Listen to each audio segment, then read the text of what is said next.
Sebuah video seorang pelajar SMA membantu membuka jalan bagi ambulans viral di media sosial. Pada potongan video berdurasi 2 menit 29 detik itu tampak seorang gadis SMA membantu ambulan. Ini dilakukannya demi ambulans dapat lewat di tengah padatnya mobil di sisi kanan dan kiri.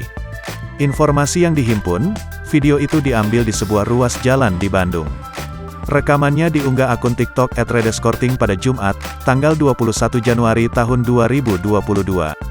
Disebutkan peristiwa itu terjadi di hari yang sama Jumat. Gadis bersweater biru membuka jalan seorang diri. Perekam video sekaligus sopir ambulans tak hentinya memberi ucapan terima kasih. Bahkan ia menyebut gadis tersebut memiliki jiwa sosial yang besar. Aksinya itu pun membuat kagum banyak netizen. Warganet pun juga ikut berharap pelajar SMA dapat meniru aksi sosial gadis tersebut.